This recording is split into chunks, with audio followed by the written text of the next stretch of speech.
Bem-vindas, tributaristas cariocas, ao primeiro episódio do nosso podcast. O podcast é mais um capítulo de desenvolvimento do grupo das tributaristas cariocas, né? De mulheres tributaristas cariocas que se juntaram num grupo para discutir direito tributário, desenvolvimento de carreira, networking, enfim, um grupo que tem tido um crescimento surpreendente. Estamos aqui, então, para entrevistar nossa primeira entrevistada, fundadora do grupo, não poderia ser outra pessoa, senão a Bianca Xavier. Olá, menina. Bem-vinda. Olá, bem-vinda ao grupo, o seu podcast das tributaristas cariocas. Bom, meninas, é um prazer, né? Acho que estamos aqui com 3 Biancas, né? É um fenômeno, né? Com certeza. Fenômeno. E tô aqui de coração aberto para a gente bater esse papo, conversar. Enfim, todas as perguntas são um livro aberto para vocês. Ai, Então, que bom. A gente pensou em organizar, né, um pouco de perguntas sobre sua carreira, né? Você como uma inspiração, uma mulher inspiradora para todos nós. Um pouco sobre o grupo das tributaristas cariocas, como surgiu, e um pouquinho da parte técnica, né? Então, vamos lá. Então a gente começa aqui já com as perguntas pessoais. E, Bianca, assim, como a gente falou, você é uma inspiração para todas nós, acho que desde sempre, desde que a gente está bem no início ali da nossa carreira. Tenho certeza que as perguntas que a gente vai fazer aqui são perguntas que todas têm curiosidade, querem saber. Eu acho que a gente pode começar entendendo como você escolheu o direito tributário, se você escolheu ou se ele te escolheu, como é que foi isso para você? Bom, vamos lá, né? A gente tem que pegar a máquina do tempo, voltar lá na década de 90. E aí tem uma questão muito curiosa, né? Assim, a gente às vezes faz escolhas que a gente não tem ideia para onde vai chegar essa escolha. E aí, no segundo grau, que hoje em dia chama, acho que ensino médio, né? Acho que é isso. No ensino médio, eu fiz contabilidade. Então, você estudou física, você estudou química, né, geografia. Eu estudei contabilidade geral, contabilidade bancária.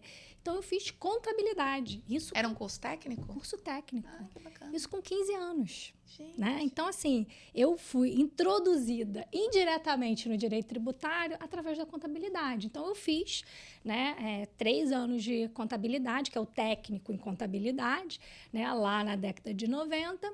E aí, assim, encerrei nessa primeira fase, né, curricular, terminei ali, né, e fui para a faculdade, né? Então, cheguei na faculdade de Direito, né, comecei a estudar filosofia, teoria geral nos primeiros períodos, que todo mundo passa por essa parte abstrata.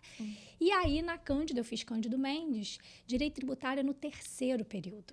Nossa, diferente. Muito bom. Por quê? Porque no 3º período, eu tinha dúvida se eu ia para o tributário, se eu ia para o trabalhista, porque na contabilidade a gente vê folha de salários, né? Sim. Eu imaginei que eu fosse por um lado ou pelo outro. E aí, gente, eu nunca vou esquecer. O dia que o professor explicou não cumulatividade, ninguém entendeu.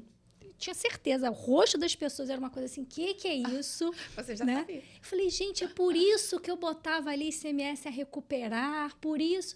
Então, assim, foi o contrário. O direito tributário, quando eu comecei a aprender, fez muito sentido várias coisas que eu fazia manualmente, né? Porque o técnico é muito mais restrito que a faculdade de contabilidade. E começou a abrir um novo mundo para mim. Eu falei, gente, é isso? E todo mundo, é isso o quê? O que é esse negócio de não cumulatividade? Até hoje, quando eu explico como professor, eu coloco, né, débitos e créditos. Eu falo, gente, é uma conta, mas é só para vocês entenderem a lógica. Porque, realmente, eu acabei me descobrindo no tributário por causa da contabilidade. Quando, normalmente, as pessoas fazem o contrário, né? Quem faz direito tributário acaba fazendo contabilidade. Sim, com certeza. Mas foi a contabilidade, sem dúvida que... Né, e eu tive sorte de bons professores também na faculdade, acho que isso é, né, um diferencial.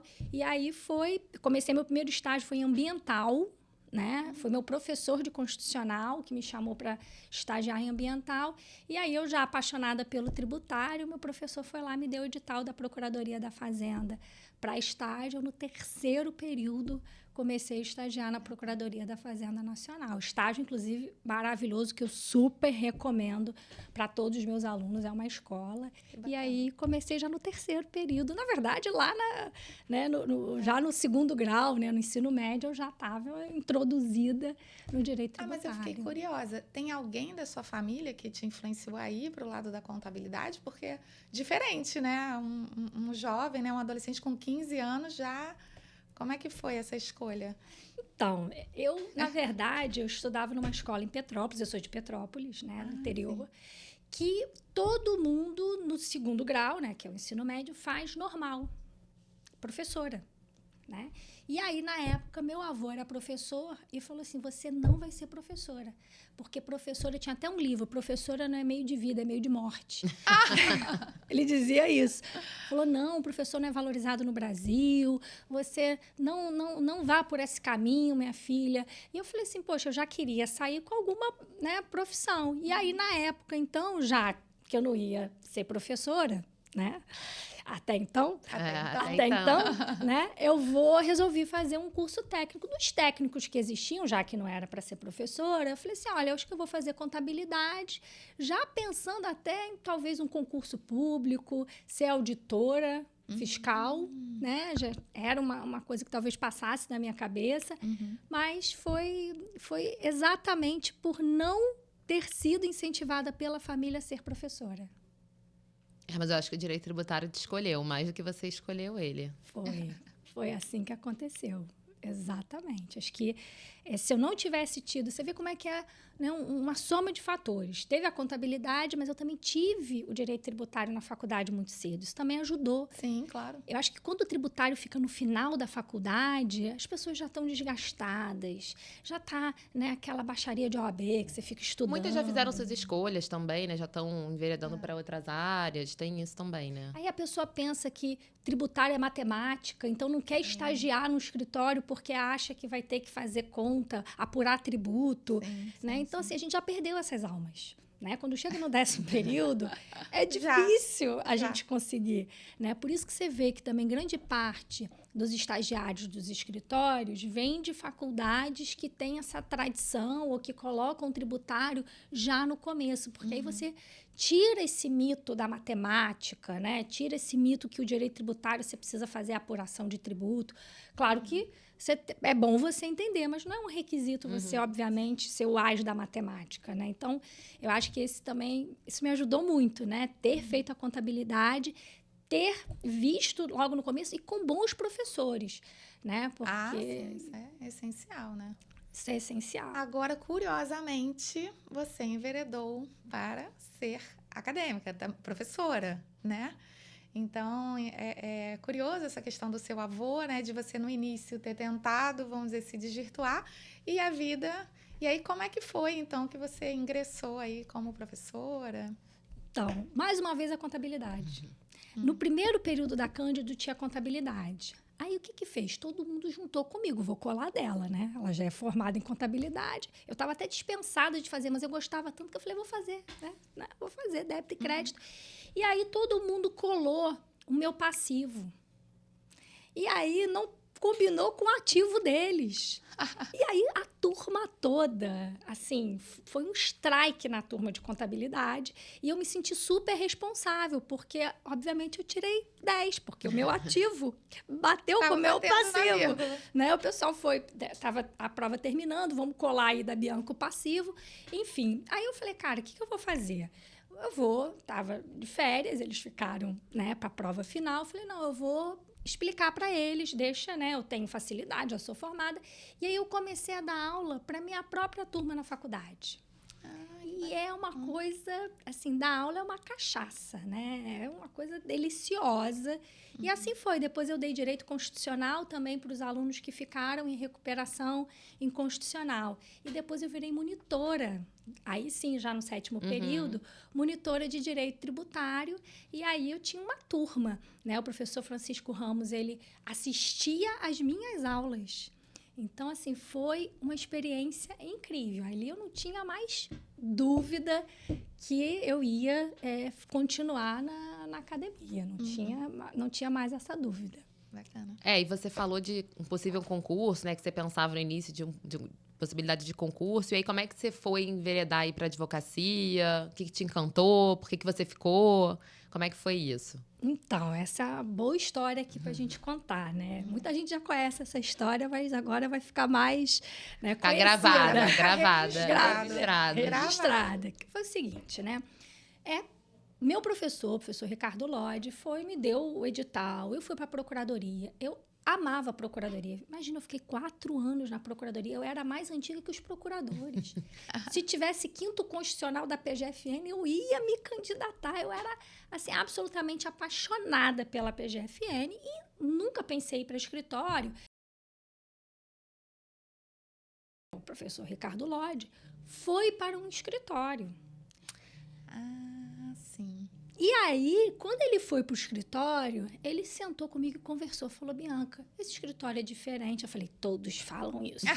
Todos falam isso.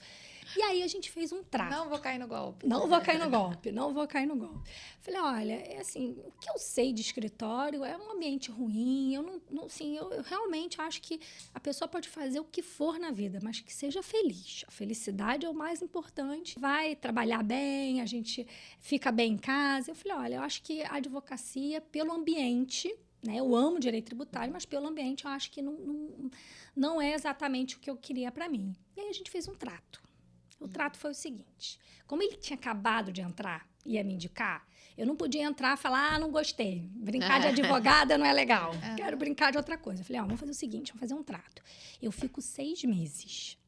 Se em 6 meses eu não estiver feliz, não for a advocacia a minha vocação, eu saio.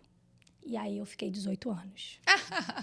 Ele saiu em 2 e eu fiquei 18 anos. Eu amei, eu acho que é muito isso, né? É você encontrar... Não existe escritório errado. Existe escritório que combina com você, com a tua qualidade de vida, né? Seus valores, né? Com os seus valores. Né? O escritório que eu trabalhei permitia eu dar aula, que era uma coisa muito importante para mim. Exatamente o que eu ia perguntar. Como é que ficou essa conciliação? Porque, né, em muitos lugares você não consegue respirar, né? É só o escritório. E você conseguiu seguir, né, dando aula, né? Porque o dono do escritório era professor. Então, ele entendia perfeitamente e nunca eu tive uma restrição. Então, se eu saísse, né? Tinha dia que eu chegava 11h30, meio-dia, porque eu dava aula de manhã. Nunca tive assim, como você não estava aqui para a reunião XPTO, né? Sempre consultavam a minha agenda, né? Obviamente, tinha dia que eu tinha que faltar talvez uma aula para ir num julgamento, mas assim, havia um respeito a essa minha opção, né? E eu lembro, olha que curioso também, no dia que eu fui fazer a entrevista, como o Lodge tinha acabado de entrar, tinha lá o coordenador do regulatório, que foi me entrevistar junto, porque ele já estava no escritório. E aí, quando eu fui entrevistada, eu falei isso. Eu falei, olha, eu quero muito trabalhar aqui, mas eu não quero deixar de dar aula. Para mim é uma coisa muito importante. Então, acho que na entrevista a gente tem que, né, ter essa... Claro. Acho que depois a gente, às vezes, quer vender o peixe, ou o escritório quer vender o peixe, aí dá errado. E combinado não sai caro, né? Porque se você não combina, depois começa a dar problema, ruído. É melhor deixar tudo já organizado antes. E aí... Biancas. Quem estava lá era nada mais nada menos que Sérgio Guerra, que virou o diretor-geral da FGV. E ele sabe, porque no dia que eu fiz a entrevista, eu falei, olha, eu quero advogar, mas eu não quero deixar de dar aula. E, na época, ficou combinado que isso não seria um problema. Inclusive, eles incentivavam muito fazer mestrado, doutorado. Fiz meu mestrado. Porque tem isso, não só dar aula, mas mestrado, doutorado, isso também toma tempo, né? Tem que ter uma conciliação de agenda, de horário. Então, além da aula, ainda tem essa parte acadêmica também que é, né, intensa. Fui para São Paulo, eu fiz doutorado em São Paulo, né? Então, assim, eu tive esse apoio, né? Mais do que ter apoio, né? Até eles meio que exigiam, de certa forma, e aí o mestrado e o doutorado. Mais do que isso é você não ser cobrado, porque tem muito escritório que te dá, não, claro, pode fazer, mas cadê você? Continua te cobrando todo o volume de trabalho, como se você não estivesse se dedicando a uma outra coisa, né? Exatamente. Então, eles, assim, foram nesse ponto incríveis, e aí eu consegui conciliar, né? E tive a possibilidade de ficar lá fazendo meu mestrado, meu doutorado, dando aula, né? Claro que a gente tem que entregar resultado, não tem, né? Também não adianta. Infelizmente, nos Estados Unidos, as pessoas ficam só fazendo mestrado e doutorado. Sim. Aqui, a gente tem que fazer um pouco de tudo e tentar fazer, né? Não deixar nenhum buraco. Mas acho que o pior é a cobrança. Quando o escritório ele não apoia, né? E você banca essa decisão e você é ali a todo tempo cobrada. Aí realmente eu acho que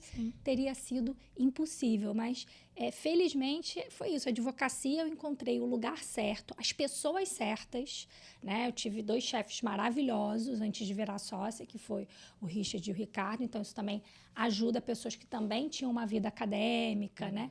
Então, e a equipe, né? Porque acho que para o escritório ser bom, tem que ser bom para cima, para o lado e para baixo. Então, aí realmente valeu a pena. Então, acho que não é a advocacia ou é o concurso público, ou é você encontrar dentro da carreira pública qual é que você se identifica e dentro da advocacia qual é o escritório que tem os valores, Sim. que tem a mesma, né, os mesmos objetivos, né, que você pretende ter na sua vida. Acho que essa é a grande ciência, né, de dar certo. Então, tem mais um tempero nessa história que a gente não te perguntou ainda, que é a maternidade, né? Então, você já está conciliando, né, a sua vida profissional com a sua vida acadêmica, né? E como que foi encaixar a maternidade em toda essa rotina? Então, eu nunca me imaginei mãe, né? Essa coisa da gente ser, nunca, né? Eu sempre fui muito estudar, trabalhar, eu nunca pensei em casar. Nunca pensei em ter filho, não era uma coisa assim que estava na minha pauta, né? E aí, bom, obviamente, conheci meu marido, né? A gente, né, casou e, assim, pauta filho não vinha, porque nem cabia. Gente, eu tive uma época da minha vida, quando eu coordenei o IBMEC, que eu acordava às 5 da manhã, chegava no IBMEC às 6, ficava de 6 às 11, ia para o escritório, ficava de 11 às 7, 6 da tarde, voltava para o IBMEC, ficava de 6 às 11. Eu tinha 2 empregos full-time job, né? Eu era coordenadora da graduação, né? Era um cargo de diretoria, de gestão. Então, eu tinha que estar realmente em 2 lugares ao mesmo tempo. Onde que ia caber um filho ali? Né? Então, assim, eu no começo, até tem um dado interessante que, mais uma vez, aqui, ó, como é que eu já estou à vontade, que vou contar, muita gente sabe esse caso. Quando eu concorri para a coordenadora do IBMEC, era eu e acho que 7 ou 8 homens, né? E o diretor, que eu amo de paixão até hoje, ele me elegeu, ele gostou, a gente realmente, né, se identificou em termos de valores educacionais e tal, e ele me elegeu. E uma semana depois eu soube que ele levou um pito do presidente, assim, como é que você contrata uma mulher de 36 anos, casada há 5 anos, ela vai chegar aqui e vai engravidar. E foi quando eu comecei a pensar em ter filho. E eu sabia que, olha como é que a gente tem um fardo, né? Eu falei assim, aí eu até falei pro meu marido, falei, eu não posso engravidar. Ele, se você tiver? Eu falei, bom, aí é outra coisa, né? Mas olha como é que eu, no primeiro momento, eu falei, eu não posso fazer isso. O diretor jamais falou comigo, mas chegou ao meu ouvido que o presidente tinha dito que a escolha tinha sido errada, porque eu já tinha... Por conta dessa possibilidade, né? É provável, né? De que você engravidaria. Não, que as mulheres escutam muito, né? E aí, em escritório, empresa... Quando não vem essa pergunta na própria entrevista de emprego, né? Então, assim... É sempre um problema. Não me perguntaram, mas depois entrou na conta do diretor que me contratou. Então, eu fiquei assim, já... Quando despertou a vontade da maternidade, que você sente assim, tá faltando alguma coisa, veio a culpa antes mesmo de engravidar, né? A culpa já veio ali com você bem antes de tudo. Então, assim, que essa culpa, né, acompanha a gente aí desde antes, até na escolha, né? O momento que é bom, Exatamente. A gente tá sempre pensando. E é isso, nunca tem um nessas momento outras bom, coisas. né? A gente Nunca tem. nunca acha assim, agora tá tranquilo, né? Mas, mais uma vez, a vida vem e me dá uma colher de chá. Por quê? Resolvi sair, que eu falei, olha, eu não vou, né, não vou continuar aqui, porque não caberia, né? A gente também tem que fazer escolhas. Não dá para eu ter 2 empregos full-time job e uma criança. Ou eu não vou cuidar da criança ou eu não vou cuidar de um dos 2. Então, eu decidi, né, sair da coordenação do IBMEC e ser mãe, mas virei sócia do escritório. Um pouquinho antes. E aí, quando você vira sócia de um escritório, aumenta exponencialmente as suas obrigações. E aí eu lembro do meu chefe na época falar assim, e aí, como é que vai ser? Né? Aí já no escritório, já não estava, né, mais como coordenadora do IBMEC. E eu achando que ele estava perguntando se era parto normal ou cesárea. Eu falei assim, gente, ele é pai de 2 filhos, vou explicar para ele. Então, eu quero muito parto normal, sabe? E ele foi fazendo uma cara assim, sabe, estranha. Tipo, o que essa menina tá falando? Por quê? Porque quando eu virei sócia, foi um momento que também mudou a estrutura do escritório. E até então, todo mundo saía 4 meses de maternidade e tal. E sabe aquele comercial acho que é do Bradesco, Justo na Minha Vez? Justo na minha vez, a regra mudou. Tipo, como é que você vai fazer? E aí não era parto normal e cesárea, não, gente. Era como é que eu ia fazer para tocar o escritório e a minha filha. Sim. Quando eu nunca tinha pensado nisso. E aí, mais uma vez, né, Deus dá um bote de salvação. Por quê? Porque eu tive uma sorte que foi o ano que o CARF ficou fechado. Lembra da Zelote? Sim. 2015. Então, minha filha nasceu em 2015. Então, foi tudo muito mais tranquilo, né? Mas, assim, é realmente uma questão da gente conseguir, né, passar por essas provações profissionais, né? E tocar uma maternidade, ainda mais quando a criança é pequena, porque conforme vai crescendo, vai tendo mais autonomia, né? Mas eu lembro assim, a Isabela nasceu em outubro, eu tive uma reunião em janeiro, assim, com todas as empresas de óleo e gás. E eu lembro, assim, que eu tava... A minha filha não amamentava, assim, eu só amamentava no peito, o contrário. Era exclusiva. Exclusiva. E eu fui para lá absolutamente com a cabeça ruim. Porque o problema não é você ter disponibilidade de tempo, é você estar preparada para deixar a sua filha ou seu filho em casa. Isso foi uma coisa que eu lembro que me chocou muito, porque eu não conseguia formar frases perfeitas, tá? Era uma coisa meio, né? E, coincidentemente, meu marido estava nessa reunião. Acho que foi a única reunião, eu tô quase 20 anos com meu marido, que a gente estava junto. E ele ficava assim o tempo inteiro, ó. Né? Porque eu estava absolutamente em pânico. E depois as coisas vão melhorando. Eu acho que a gente precisa, né, apesar de ter 9 meses para se preparar, quando nasce a criança e a gente trabalha, a gente precisa... Esses 6 meses, esses 4 meses são importantes para a gente conseguir, né, organizar esses fatores de produção, né? Que é a criança, que é alguém que você confia para ficar com a criança. Não, somos nós também, né? De um autocuidado, do próprio puerpério, que é muito difícil. Tem mulheres que trabalham no puerpério, assim. Sim. E o puerpério é um momento muito delicado, né? Que você tá ali se entendendo. Muito Mesmo no segundo filho, às vezes até pior, né? No meu caso, foi bem pior do que no primeiro. Então, tem tudo isso também, você se encontrando, e aí, às vezes, você com uma criança, ou já com 2, ou até com mais, como é que você organiza isso? E tem o seu trabalho, e tem o seu marido, e tem a sua casa, e tem você. Então, assim, eu acho que tem também tudo isso, que é um desafio grande, né? E, assim, eu fico imaginando você, né? Sei lá, sua filha com 3 meses, né? Às vezes, eu tirava leite no escritório, na minha sala, porque senão a gente tem febre se não tira, né? Se não faz a ordenha ali, você fica com febre. Então, assim, ir pra Brasília, tirar leite no banheiro do aeroporto. Assim, a gente passa por isso e as pessoas não sabem e não imaginam. E, assim, como a gente não fala muito, outras mulheres também falam, nossa, mas...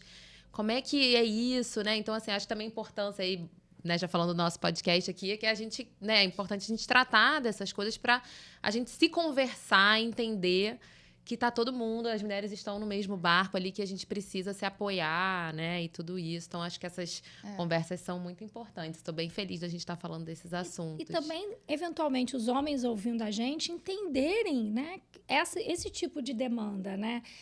De ter no escritório um ambiente que a mulher possa, né, tirar o leite, né? Porque isso é uma questão, como a Marek falou, uma questão até de saúde. Você não ficar com febre no meio do expediente, você tá lá, no expediente é uma palavra horrível, né? No meio do trabalho, né? Você tá lá... É uma sensibilidade que a gente tem responsabilidade de cultivar nos homens, né? Porque eles não vivem o que a gente vive. Então, se a gente não fala... Eu acho que durante muito tempo não foi falado isso para os homens, eles não sabiam, não entendiam o que acontecia, né? Eles também não conseguem criar essa sensibilidade, né? Então, parte da gente essa responsabilidade mesmo de falar, né? E mulheres em posição de liderança, que é o seu caso, Bianca, dizer que não é fácil, não é, né? Assim, você é uma inspiração, parece que a gente olha para você, é fácil. Não é fácil, existe sofrimento, existe sacrifício, existe esforço e existe um apoio muito bacana que você falou do seu marido, né? Existe uma necessidade de apoio de homens e de mulheres e de um contexto que proporcione um ambiente de desenvolvimento, né? Então, assim, eu acho que esse podcast, o Grupo das Tributeiras Cariocas, tem esse diferencial de não ser só técnico, de conseguir trazer esses temas à tona e espero que sejam ouvidos aí, né? Mas, enfim, não sei se a gente pode, né, a vontade de continuar falando desses temas. Eu, particularmente, é o que eu tenho, adoro falar sobre isso, né? Mas a gente conversou aqui que a gente queria abordar muitos assuntos com você, Bianca. Então, vamos lá. Sobre o grupo das tributaristas cariocas, né? Um sucesso tremendo, né? Eu acho que nem você imaginava, né? Acho que você vai contar um pouquinho como que surgiu a ideia, como tá acontecendo, enfim, conta um pouquinho. Então, foi realmente assim, não foi criado, né? Porque criado parece que é uma coisa planejada. Ele foi completamente orgânico, né? No dia 8 de março, né? Dia Internacional das Mulheres, né? Eu, além de mãe da Isabela, além de dona de escritório, professora, coordenadora, eu também sou do grupo da OAB, tanto da Comissão de Defesa de Prerrogativa na Cefaz, como da DVA. Você vê que a gente vai fazendo muita coisa nessa vida. E a DVA, né, é da valorização da advocacia. E aí o Quintanilha, que é um grande amigo meu, falou assim, pô, Bianca, dia 8 de março, vamos organizar alguma coisa, né, em homenagem às mulheres. E aí eu fiz muito correndo, porque sempre é assim, é isso que a gente está falando, nada é feito, né? A gente até... né, tá organizando aí o simpósio, vocês estão vendo, a gente vai, né, fazendo o que pode ali entre uma reunião e outra. E aí eu falei, pô, legal, vou fazer. E aí eu fiz, né, organizei um evento bem bacana, chamei Micaela, Creuza, Aline Krieger, chamei várias mulheres, assim, pra gente falar. A Evelyn, que ganhou a melhor tributarista negra do Brasil, para falar sobre a questão da mulher negra, porque a gente fala de mulher, mas a mulher negra é a minoria da minoria, né? Então, a gente falou sobre vários assuntos e era um público, assim, mais ou menos de 30 pessoas que foram. Era uma sexta-feira à tarde. E eu falei, poxa, e foi legal, assim, o pós, a gente foi pro Cais do Oriente, e a Vivian também, que é a nossa diretora, estava lá, a Vivian super empolgada, e vamos pro Cais do Oriente, vamos, e ali, a Aline até que falou assim, vamos fazer um grupo de WhatsApp e tal, e aí a gente começou a trocar ideias ali, né, aquele pequeno grupo. Eu lembro até, tem uma coisa curiosa, né, eu falei assim, Dia das Mulheres, vamos fazer tudo começou, o pós, né, evento começou assim, eu falei, poxa, Dia das Mulheres, vamos fazer um brinde, né? Aí eu, né, adoro beber, fiz um cálculo de uma garrafa por pessoa, né? E aí o evento acabou, né? A gente tinha lá que fechar a OAB, tinha que acabar acho que 6h30, não lembro bem. E a gente não tinha nem começado a beber ainda, que é um problema dos nossos eventos, né? Que a gente fala pra caramba e não demora a começar a beber, né? Pois é. E aí aconteceu isso aqui, que assim, o primeiro evento, que foi esse 8 de março, já foi um sucesso, porque o brinde da festa era sair com uma garrafa de Prosecco, porque sobrou, a gente não conseguiu beber. Tinha gente saindo, inclusive, com 2. Eu, pelo amor de Deus, leva, porque como é que eu vou levar isso para casa, né? E aí foi assim que começou. Começou, né, com o brinde da festa, uma garrafa de champanhe. A gente tinha tido uma tarde ótima. E naquele dia, também um pouco alcoolizada, digo eu, falei assim, gente, a gente tem que mudar isso. A gente só se encontra no dia 8 de março. Sim. Dia 8 de março, a gente vai lá, canta parabéns, bom, somos mulheres fortes Florzinha, e tal. chocolate. E nunca mais a gente se vê, não é isso? A gente almoça um dia ali, outro ali, mas assim, eu naquele dia, eu realizei assim, a gente precisava se unir. Tava faltando, né, um espaço para a gente se unir. Então, e tem alguns grupos, né, no Brasil, né, de mulheres se reunindo, né? É bacana esse movimento que tem acontecido, mas no Rio não tinha uma organização, né? Eu gosto muito do Taxi Woman, que é da Alessandra Okuma, eu falo sobre Maravilhosa. Maravilhosa. E eu gostava muito do grupo, estava sempre ali e tal, e elas sempre se reunindo lá em São Paulo, aí eu olhava assim no grupo do WhatsApp, que pena. Para reunir tem que ir para São Paulo, né? Poxa, não dá. Não dá. E eu ficava muito, né, assim, com essa ideia que tem vários grupos, né? Citei aqui mas tem vários outros maravilhosos. Sim. Com sede em São Paulo, que se encontram em São Paulo, que as reuniões são em São Paulo, que os eventos são em São Paulo, e a gente aqui no Rio de Janeiro, né, abandonadas, né? E aí eu acho que esse foi o ponto. Acho que a gente, apesar de ter vários, né, nós temos, nem sei quantos hoje em dia existem, até a gente foi procurar, né, um nome para o podcast, vai ser podcast Tributaristas Cariocas, porque tem elas podem, elas por elas, elas com elas, a gente não tem nem mais ideia de nome, vai ser podcast Tributaristas Cariocas, porque é isso, o Rio estava carente, o Rio está carente de tudo, né? E estava carente da gente ter um espaço que a gente pudesse agregar. Então, acho que esse é o grande diferencial. Eu tenho uma impressão, não sei de vocês, que não tinham tantas tributaristas cariocas no Rio. Eu sempre pensei, também. gente, São Paulo tem muito mais, faz todo sentido. Tem um grupo aqui no Rio, vamos ter 20 ali, né? O primeiro assim, evento, que quer a dizer, que não gente foi o primeiro, né? lembra. Que o primeiro foi na OAB, mas o segundo, que foi no seu prédio, que eu fui, porque eu vi no Instagram, no LinkedIn. Eu falei, olha, gostei, vou lá. E eu nem sabia direito o que era ainda, mas falei, não, vou lá. Cara, eu saí do elevador, eu não conseguia dar um passo pra frente. Eu falei, meu Deus, que mulherada é essa que eu nunca vi? Onde elas estavam, né? Onde elas vivem? O que acontece que a gente não sabe? E fui tentando chegar, e aí fui tentando olhar, não consegui. Eu falei, bom, vou embora, porque não dá, assim, não dava pra ouvir, enfim. Mas ali eu falei, gente... Deu um impacto, né? Deu. Assim, Eu nos falei, encontros, a gente não fica sabia. E não, impactada. encontrei amigas queridas também. Então, assim, que não sabia que estariam lá. Então, foi tomando uma proporção grande, né? Exatamente. E eu acho que, assim, se no... Tirando o AB, né? Mas se esse primeiro foi assim, é porque o pessoal tava carente mesmo. Tinha uma Precisando demanda dessa reprimida, troca, né? Exatamente. Até porque a gente está num contexto pós-pandemia também, né? Então tinha uma demanda reprimida de se encontrar, né? E das mulheres se encontrarem, trocarem. E são temas, são dores parecidas, né? E para mim, pelo menos, é muito bacana quando você consegue conversar com uma pessoa que está entendendo exatamente o drama que você está passando, né? Seja na maternidade, seja nos desafios profissionais, né? Então, assim, é um ambiente que você... né? Assim, porque o tributário, eu acho que está mudando, mas ainda tem uma presença masculina Muito né? forte, Talvez muito maior do que as forte. outras áreas, né?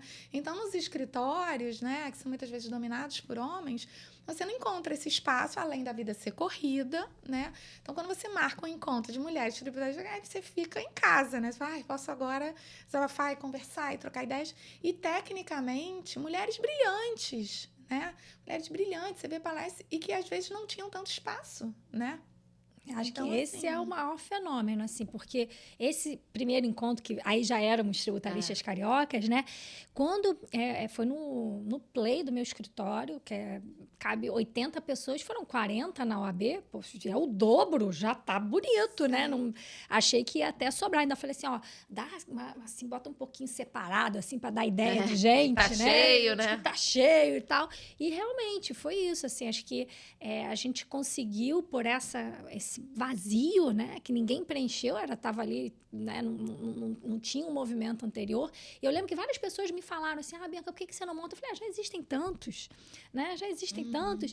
E aí, acho que ele nasceu organicamente por esse primeiro dia, que eu falei, bom, realmente. Aí foi até a Vivian, que falou, pô, Bianca, vamos fazer lá no BMA e tal, porque é maior, a gente foi precisando de mais espaços, até que, né, lá no Tail foi no auditório, depois foi na BL. a gente teve que mudar o lugar, porque... Não, tem uma foto impressionante que foi do último na FGV ali, que são todas as cadeiras preenchidas. Não tem lugar, não tinha lugar para as pessoas sentarem num auditório enorme. Numa quinta-feira à noite, de mulheres mães com as suas vidas, com tudo mais que estavam ali, né, para... enfim, aprender, trocar ideia, falar sobre outros temas que são os temas não técnicos, para depois ir pro coquetel, se divertir também. Então, é um fenômeno. Eu falei isso lá quando a gente fez lá no escritório, né? Eu acho que, assim, a potência desse grupo é impressionante. Porque quando, né, principalmente, eu tive muito essa sensação, porque no BMA eu não consegui, então eu fui no Tauil, né? A minha sensação era que eu tava em casa, sabe? Eu falei, nossa, que diferente, porque eu vou em congressos, vou em, enfim, palestras, eu não me sinto assim, eu sinto que eu tô ali, tudo bem.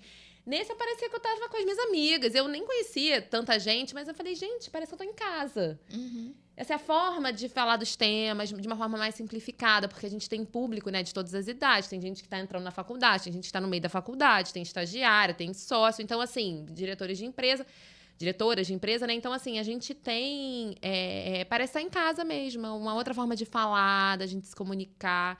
Eu acho incrível. Isso eu nunca vi, né? Não participo de outros grupos, muito também porque são em São Paulo. E fica difícil pra gente ficar nessa ponte aérea, né? Fora que a gente já tem que fazer mesmo, né? Pra outros compromissos. Mas da gente ter essa sensação de tranquilidade, de estar em casa, né? De se sentir à vontade. Tem um aspecto do grupo que eu acho muito bacana, Bianca, e aí queria que você comentasse um pouco o que é o espaço que você tem dado para tributaristas mais novas, né? Mulheres que estão começando a carreira, que talvez nunca tivessem sonhado em estar se apresentando para tanta gente, né? Eu imagino, né, queria que você comentasse, que isso vem um pouco também da sua experiência acadêmica, porque você tem acesso a essas mulheres e elas devem recorrer a você, né? Para onde que eu vou em termos de carreira? Eu escolho uma Big Four, eu escolho um escritório de advocacia, vou para a empresa. E sem muito espaço de fala, né? De protagonismo. Então, eu queria que você falasse disso, de onde veio essa ideia, né? Porque quando a gente fez lá no Tauí, você falou assim, vamos dar lugar a advogadas mais novas. E eu achei sensacional, porque automaticamente, né, a gente pensa pessoas, quem é especialista no assunto A, eu vou chamar para falar do assunto, né? E junto, uma pergunta que a gente programa, que é como entrar no grupo, né? Então, assim, conta um pouquinho pra gente. Então, vamos lá, assim, acho que a gente repete muito também a nossa história de vida, né? Às vezes o contrário, né? Às vezes a gente gera um trauma que gera um comportamento contrário. Mas no meu caso, assim, eu lembro, visivelmente, quando eu me formei, que o Lodi virou para mim e falou assim, você vai ser coordenadora da FGV. Eu falei, você tá maluco? As pessoas são mais velhas que eu vou dar aula na pós-graduação com 6 meses de formado, né? Que credibilidade, né? E como eu falei para vocês, eu sou daquelas assim, então tá, vamos ver. Porque, assim, a gente tem que aprender a tomar risco. E se der errado, tá tudo bem. A sua vida vai ficar exatamente igual como estava antes. Você teve uma experiência que vai te fazer mais forte. Eu não tenho, claro, eu sou pessimista, que é uma coisa ruim, né? Mas eu guardo meu pessimismo, meu medo e eu vou encarar. E aí eu lembro claramente, assim, eu era muito jovem, eu lembro que eu tinha acabado de me formar e vamos. Então, acho que alguém me abriu a porta. Se você pensar, alguém abriu a porta para você, que confiou em você quando você era estagiária, quando te chamaram para ser sócia. Então, acho que a gente tem a responsabilidade de abrir essas portas para as meninas, porque a gente sabe que é mais difícil para a gente. Então, quando eu pensei nos eventos, eu falei, olha, vamos ter sempre uma menina nova para ela ver que ela consegue, para todo mundo lembrar o nome dela, quem é a fulana, quem é... E servir de inspiração para tantas outras que estão na plateia, né? Eu acho que isso é fundamental, senão também a gente acaba tendo um etarismo, né? Assim, a gente está dando espaço para as tributaristas cariocas que já estão mais estabelecidas. Então, a gente tem que pensar nessa base, porque é elas também que vão mudar, né, essa situação que a gente vive hoje de diferença salarial, né? Elas que vão conseguir, né? A gente ainda está lutando muito. Elas já, se Deus quiser, vão viver esse momento diferente. Então, eu tenho muita preocupação, né? Não é nem preocupação, é mesmo cuidado da gente inserir. Por isso que nos eventos eu acho muito legal, porque elas vão, né? Se você olhar, é metade jovem e metade sênior. Porque também elas poderiam, assim como a gente entra, às vezes, num congresso assim, fala, e eu não pertenço a isso, elas poderiam entrar e falar assim, não, olha, só tem sócia de escritório, só tem diretora. Acanhar, né? E elas também, assim, estão super à vontade, assim, eu vejo elas sorrindo, elas falando, poxa, que legal, eu quero seguir a carreira, porque ela está vendo, nem se a gente que está nesse mundo, né, há 20, 30 anos, a gente não sabia que éramos 800, você imagina elas olham para cima ali, vê uma ou outra. Então, eu acho que isso é importante para a gente criar a geração, senão a gente fica com um gap geracional, né? Sem tributaristas, porque as faculdades já dão no final, né? Já tem todos esses problemas de acharem que é matemática. Então, isso eu acho que vai fazer com que a gente acabe com esse, né? Que sempre teve essa coisa masculina no direito tributário, né? É a gente propagar isso, com certeza, de pouquinho em pouquinho, de pouquinho em pouquinho. E o grupo é aberto, gente. O grupo é aberto. A gente até agora fez um perfil no LinkedIn. Então, quem quiser pode entrar lá no LinkedIn, pede o link, que eu mando o link, né? Porque não é um grupo fechado, que tem uma iniciação, um ritual, né? A pessoa tem que... sabatina, né? Recitar o artigo terceiro. Nenhum valor de inscrição também. Nada, assim, a gente quer, tá todo mundo lá, e às vezes eu vejo lá um DDD 011, a pessoa fica, posso entrar? Pode, a gente coloca, né? Tá ali, porque às vezes a pessoa, assim como a gente pertence a outros grupos, a pessoa tem, às vezes, casos no Rio de Janeiro, né? Quer trocar, né? Até os temas técnicos mesmo, entender como é que tá aqui. Importante. Apesar de nós sermos tributaristas cariocas, por exemplo, eu sou petropolitana, Sim. né? É isso, a gente tá para receber todo mundo. A nossa sede aqui, o nosso, né, foco é o Rio de Janeiro, porque justamente havia esse, né, esse vazio, mas a gente está super aberto. Pode ir lá no LinkedIn, no Facebook, acha a gente lá, pede, me manda o link para entrar Agora no grupo. YouTube, né? Agora no YouTube, verdade. Não, e aí a gente falar também agora, né, já pegando esse gancho, né? Quais são os próximos projetos, para onde a gente está olhando, o que a gente quer? Então, isso é uma coisa muito legal. Eu quero tudo que qualquer uma precisar de apoio. Então, assim, muitos dos projetos não foram projetos criados pela diretoria, por nós, né? Aqui, no caso, nós estamos entre 10 diretores. Mas pessoas que falaram assim, Bianca, eu queria fazer isso, eu estou pensando nisso. Então, só para ter uma ideia, né? A gente tem um dos projetos que agora é dia 27 de novembro, é o lançamento do livro Vozes Femininas. Cara, mérito das Marianas, Valência e Ferreira. Elas falam assim, Bianca, estou pensando em escrever um livro de mulheres sobre reforma tributária. Estamos dentro, a gente tem que ser o veículo, Tributaristas Cariocas, para a realização de projetos do resto, porque aí é mais fácil a gente comunicar, é mais fácil a gente organizar. Então, assim, eu sempre digo isso, tem um projeto, tem uma coisa que você queira fazer, a gente vai te ajudar. Então, Vozes Femininas na Reforma Tributária foi um projeto que as Marianas trouxeram e a gente encampou. Projeto Professoras, aí foi uma coisa que eu pensei assim, eu sou coordenadora de pós-graduação, felizmente, professoras, a gente não tem esse problema de mais homens que mulheres, não, acho que acaba sendo um pouco, né, equilibrado, mas são sempre as mesmas, né? A gente precisa, e tem gente muito boa. Então, assim, eu tenho certeza que num grupo de 700 ali, devem ter professoras maravilhosas. Mas o que a pessoa fala? Ah, não, meu Deus, vou lá. Ai, não. A gente quer justamente, a gente tem um projeto que chama Projeto Professores, que elas dão aula para nós, é um grupo e também para quem quiser, mas é um treino para a pessoa se sentir confortável nessa posição de professor, né? Porque muitos fazem sustentação oral, né? É isso. Quem é advogado faz sustentação oral da aula. É a nossa vida falar, né? Estamos aqui falando mais uma vez no podcast. Então, tem o Projeto Professores, que é bem legal. São sempre 30 vagas e a gente vai ajudando, né? Agora, inclusive, vocês fazem parte da banca. A gente vai selecionar 2 professoras para já entrar na pós. Então, a gente vai, aos pouquinhos, criando esse incentivo, né? Que eu acho muito importante. E esses espaços, né? E que tem espaço, tem preciso espaço. de professoras, então é bacana. E agora a gente tem os eventos, todo mês a gente tem um evento, e aí os escritórios, as empresas que quiserem entrar em contato com a gente para sediar a gente, é maravilhoso, né? A gente teve, vocês duas foram, né, pessoas aí que ajudaram, né, nos passados, no começo, né, Sim. até a formatação. Então, todo mês, a gente tenta fazer a quinta última... Sexta-feira, né? Não, última quinta-feira do mês. Porque o pessoal tem fechamento no começo do mês, mas aí depende de disponibilidade de teatro e tal. Mas todo mês a gente tá lá, né? Tirando agora férias também, que a gente vai parar, porque muitas são mães, né? E aí viajam. Sim. Mas assim, o nosso objetivo é ter um encontro uma vez por mês, né? Então, tem esse encontro mensal, tem o projeto Professoras, tem o livro, vai sair um curso de especialização em aduaneiro. Que bacana. Estamos lá na aprovação, que também foi um projeto da Jennifer, que me procurou, falou, olha, vamos fazer. Então, é isso. E o simpósio. Simpósio. E o Vamos falar um pouquinho, de repente. simpósio. Além do networking, tem uma questão de divulgação de vagas também, né? Tem tantos escritórios que procuram vagas e ali, né, é um local tão rico, né? Justamente por terem tantas meninas novas ou que sejam mais sérias, mas que pensam em trocar, enfim. Então, ali ficou um grande ambiente de troca, né? Eu achei legal você falar isso, que muita gente fala assim, posso divulgar com medo, com vergonha? Não, pelo amor de Deus. Divulgue a vaga, divulgue né? a vaga, é o que a gente quer. Eu hoje até vi no LinkedIn, às vezes eu vejo e posto lá, porque é isso, acho que, né, a gente tem que ajudar umas às outras, né? Sim. Tem tanta gente que às vezes está querendo fazer uma mudança de escritório, querendo entrar até mesmo na área que está ali, né, nos eventos, esperando uma oportunidade no tributário. Aí fica né? uma vaga mais quente no sentido de que tem uma vaga de um escritório. Você pode perguntar, às vezes, para pessoas que trabalham no escritório, justamente o que a gente estava conversando, quais são os valores, como é a vida da mulher nesse escritório, né? Qual é a sua experiência?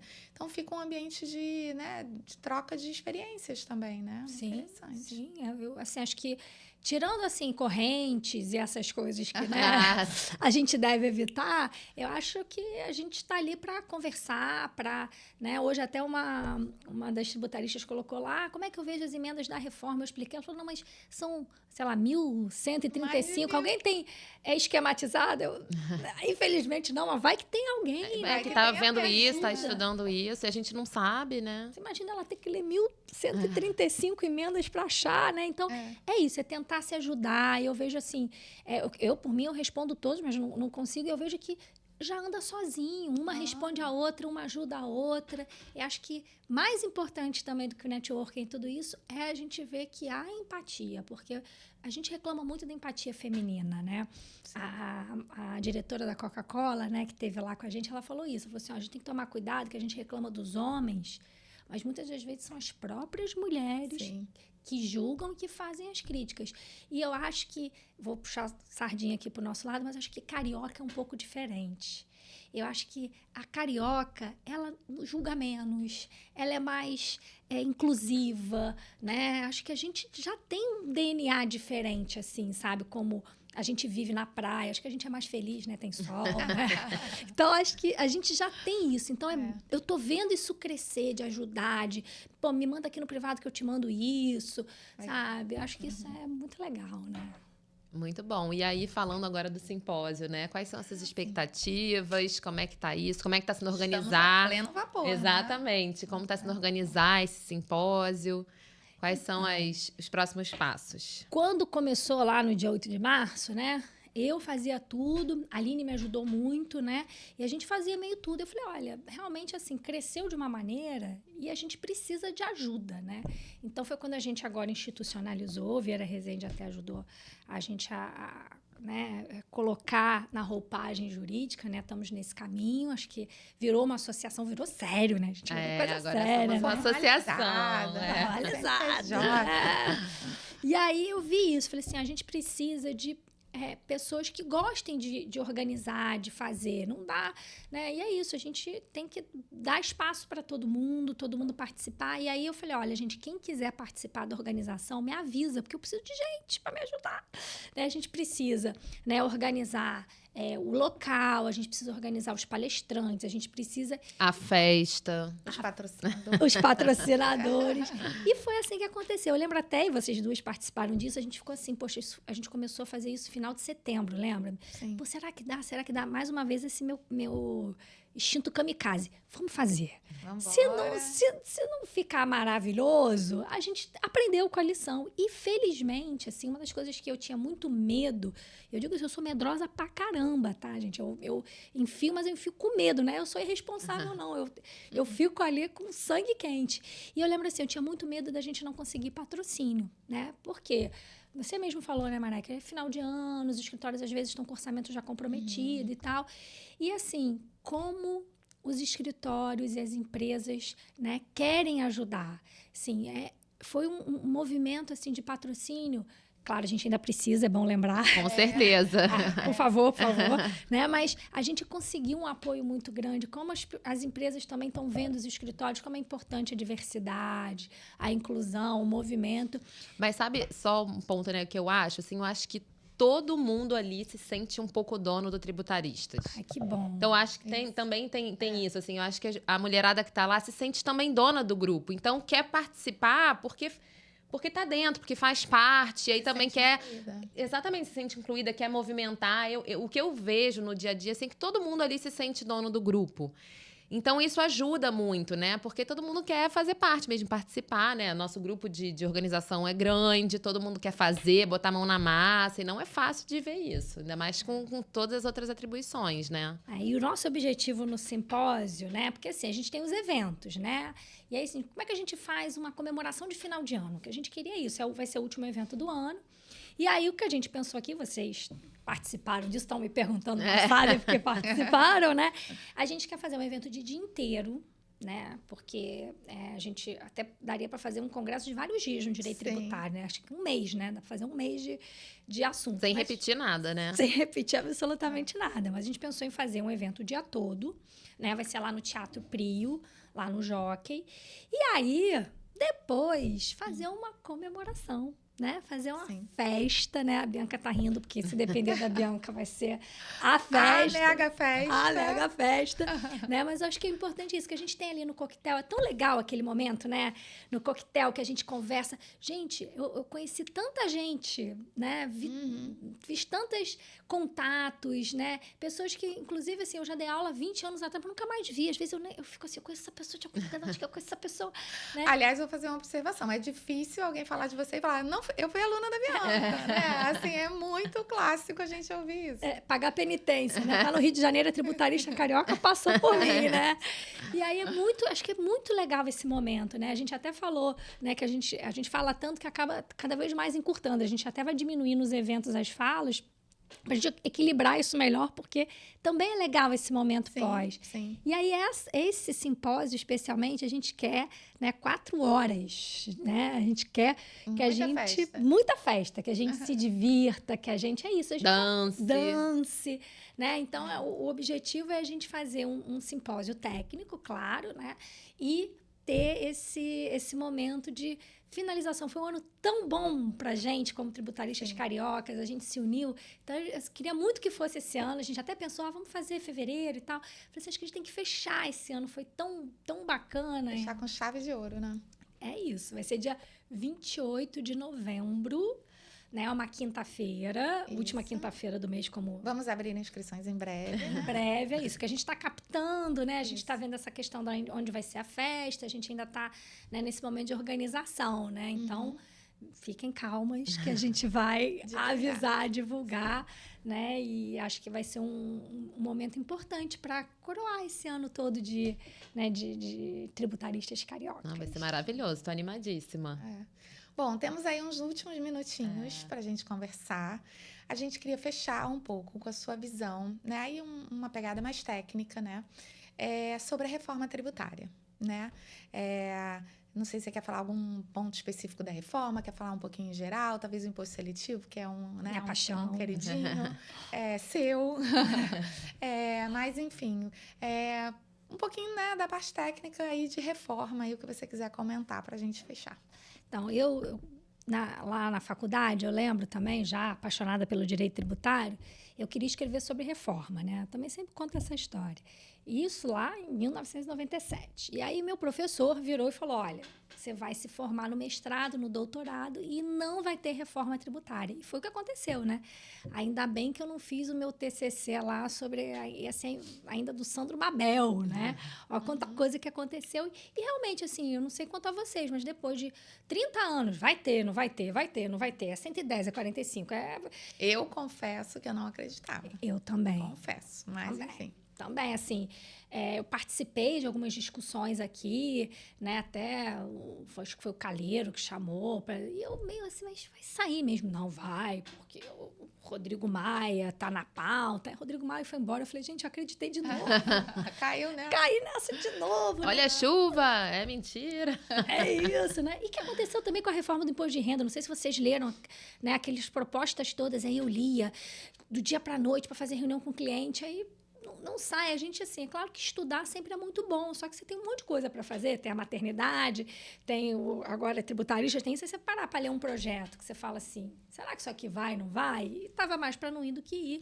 Eu acho que todo mundo, né, foi surpreendido de certa forma, porque foi tudo muito rápido, né? Eu acho que uma coisa que a gente tem que dizer é que faltou uma democracia em termos de amadurecimento. Você vai dizer, poxa, mas estava lá 30, 40 anos, tiveram GTs e tal, mas assim, a verdade é que ninguém estava acreditando. Mas aí é um problema de fé, né? As pessoas não tiveram fé, mas me parece que no momento que tivesse um efetivo texto final, tinha que ter dado mais tempo, né? Acho que ter sido analisado na Câmara, né, e no Senado em menos de 24 horas, eu acho que isso prejudicou muito, né, o que a gente deseja como sociedade da reforma.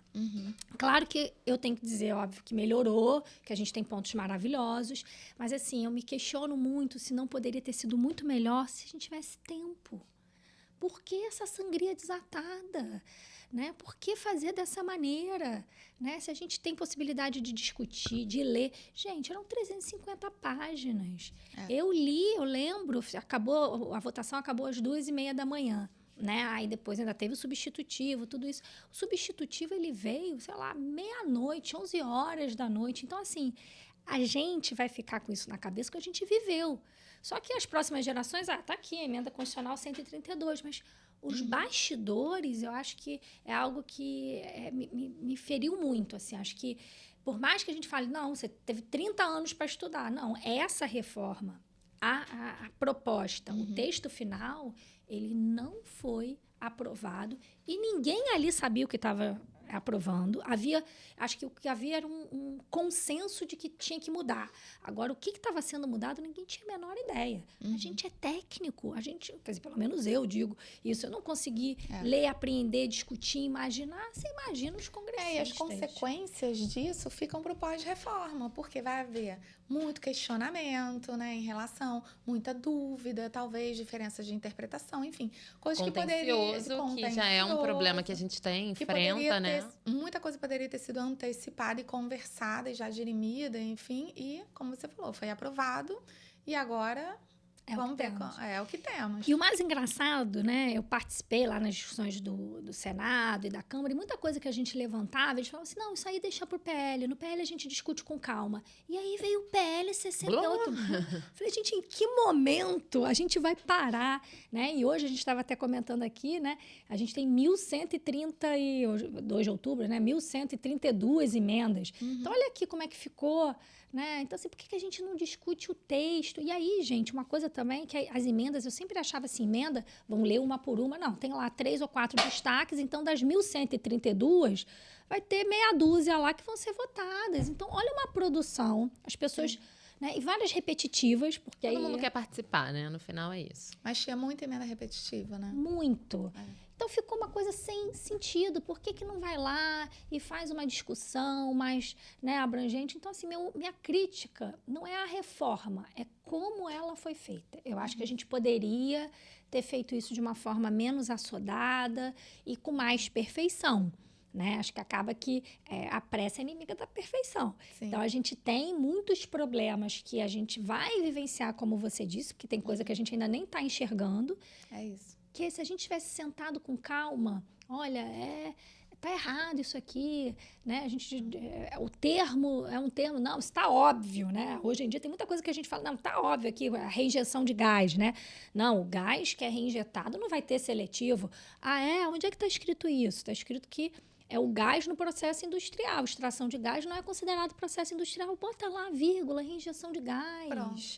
Né? São coisas que a gente vai brigar e a Receita não vai estar errada, porque ela sempre disse que extração de gás não é processo industrial, então ela não está mudando por causa da reforma. É como a gente pode prevenir e entender o real objetivo do texto. Então, a minha crítica maior à reforma é essa pressa toda, aí, não vamos avaliar. Aí, no dia seguinte, vem o substitutivo, avalia. É sempre isso, né? É sempre no susto. A gente pega de surpresa o tempo inteiro, né? Acho que tem um pouco isso também. E que é ruim para a economia em geral.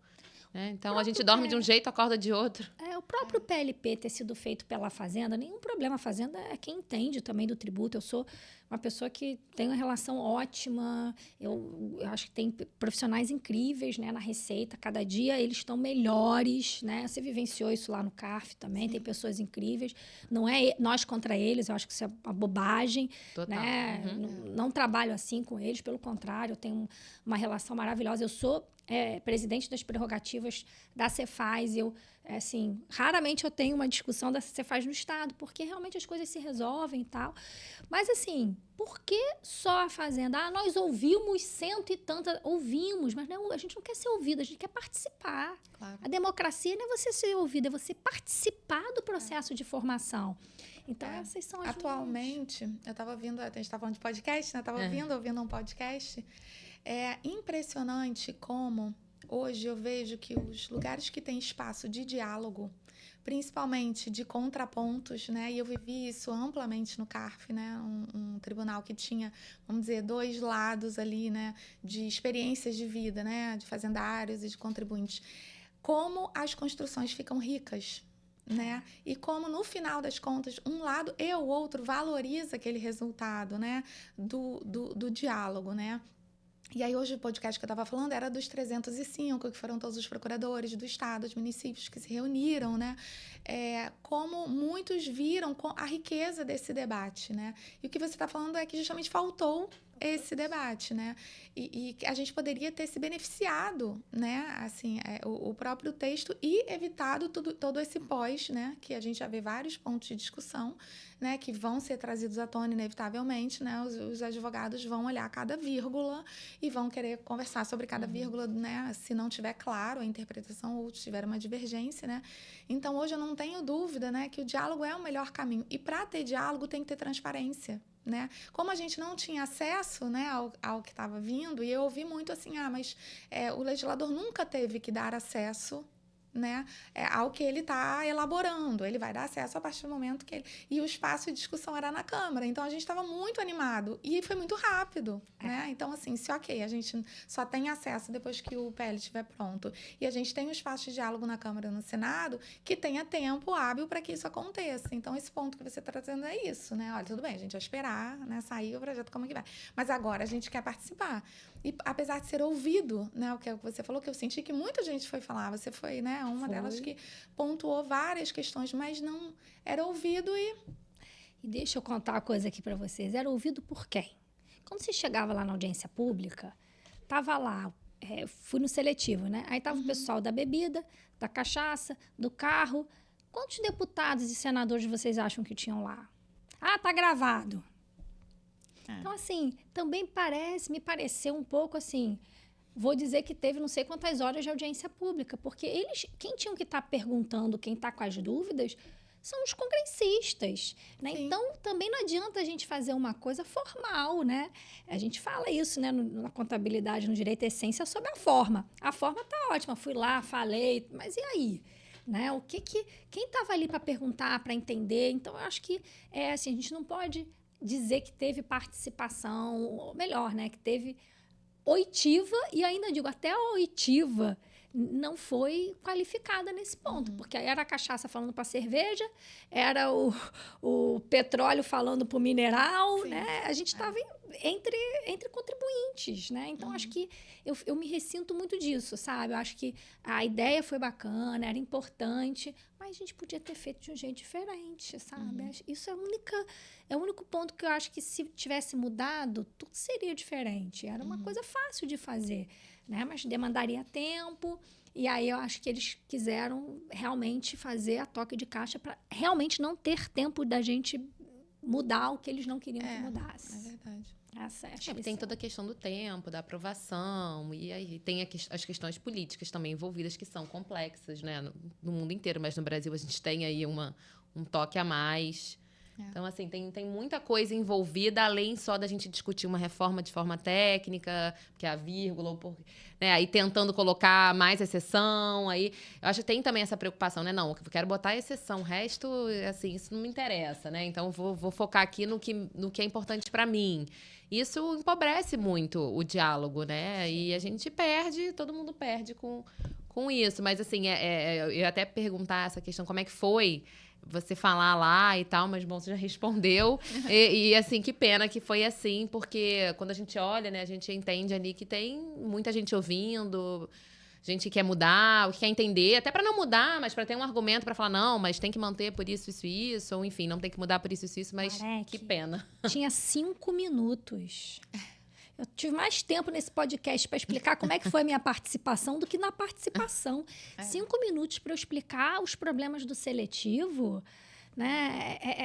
Enéas, né? Muita gente não conhece. Enéas era um político que tinha, sei lá, 50 segundos para falar na propaganda eleitoral. E ele falava assim... É mais ou menos isso. Assim, a gente realmente, acho que a gente poderia ter feito melhor. É isso que eu falo. É claro que a proposta estava bacana. A gente, em tese, vai melhorar o sistema, né? A gente sempre tem que ressaltar as coisas boas. Mas a gente fingir que está no Fantástico Mundo de Bob, que está perfeito isso, aí é uma ingenuidade ou uma falta de senso crítico, né? Então, assim, eu sei que as pessoas têm vergonha, né? Eu vejo, assim, muita gente fala assim, não posso falar mal da reforma porque, né, vai melhorar. Ah, gente, a gente está num papel aqui E tudo de isso é criticar. relativo, né? O que vai melhorar? Simplicidade. Mas o que é simplicidade? A gente precisa só da simplicidade? Aí tem a questão da complexidade. A complexidade, ela não é importante dentro do que ela preza ali dentro de um sistema, né? O Carlos Alexandre fala muito dessa questão da complexidade, que não é só você simplificar. Tem muita coisa atrás, mas os discursos, eles às vezes levam, né? E assim, tem que criticar dentro do que é para ser criticado, assim como exaltar dentro do que é para ser exaltado, né? A gente também não vai falar só mal, mas também não vai falar só bem. Tem pontos de melhora, tem a questão do contencioso, que se a gente não aperfeiçoou o texto, a gente tem um contencioso que é muito ruim. Ou nem tem, né? Nem sabemos ainda. É. Tá complicado. Não, pois é, mas assim, tudo que é judicializado é ruim para todo mundo. A gente tem o custo, fora o abarrotamento do Poder Judiciário, que é, enfim, aí depois a gente vai lá e modula, né? Enfim, toda essa questão. Então, acho que a gente tem que se posicionar assim no que a gente acha que tem que mudar, como o seletivo, né? Que a gente vem acompanhando a sua atuação forte, que tem muito ponto de melhora, a verdade é essa, né? E que tem que ser mais bem discutido, isso é inegável.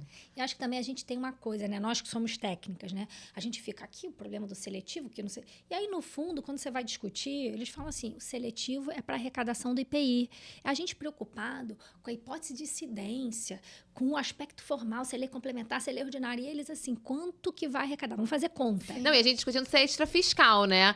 É extrafiscal, não é extrafiscal, já tem a resposta. Você não precisa mais discutir isso. Então, assim, tá tudo, né? Eles já sabem. Claro. Exatamente, eles já sabem qual é a finalidade do imposto seletivo, enfim. E a gente tá ainda discutindo ali se é extrafiscal ou se não é extrafiscal, né? É isso. Eles nem sabem esse nome, mas eles já sabem que não é. É isso. Então, foi até engraçado, né? Eu lembro quando eu estava no Infraim, né? Que eu fui da comissão de especialistas no Infraim. Ele, muito inteligente, eu fiquei muito impressionada, porque eram centenas de pessoas indo lá. Imagina, todos os fóruns econômicos. E ele saía, entrava para conversar com a gente, assim, como se nada tivesse acontecido, continuando a frase, né? Realmente, assim, ser político é uma coisa muito especial. E eu lembro que ele virou para mim, ele fez uma pergunta que eu fiquei impressionada. Ele falou assim, mas por que o seletivo tem que ser por lei complementar se a maioria dos tributos é por lei ordinária? Essa pergunta, na hora que ele me fez, eu falei assim, por um motivo muito simples. Porque, se você olhar na Constituição de 88, todos os tributos que o legislador exigiu lei complementar eram tributos que ou foram muito mal utilizados ou que a gente não sabia o que era. O imposto sobre grandes fortunas. É um dos únicos que está lá cravado lei complementar. Por quê? A gente não tem uma experiência brasileira disso.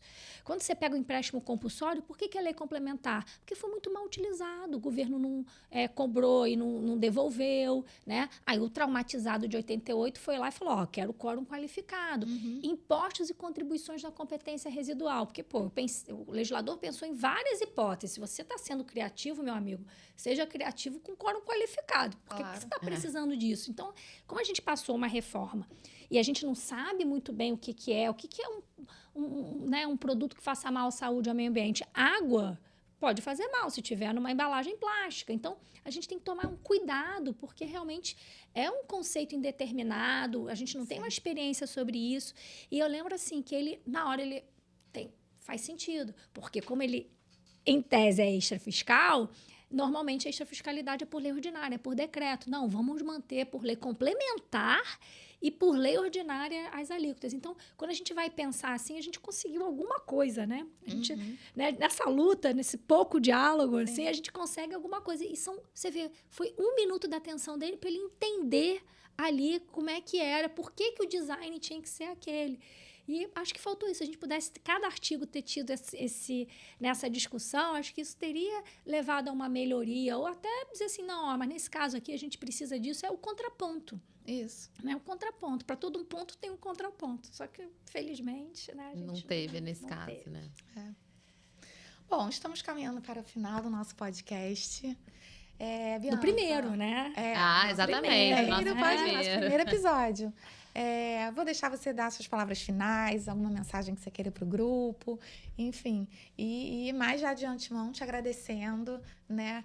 Não só pelo podcast, mas pela criação do grupo, né? A gente já falou aqui o quanto a gente te admira, reforçar, né? Isso que vai ser uma inspiração para todas nós. e te agradecer pelo seu tempo, pela sua disponibilidade de sempre.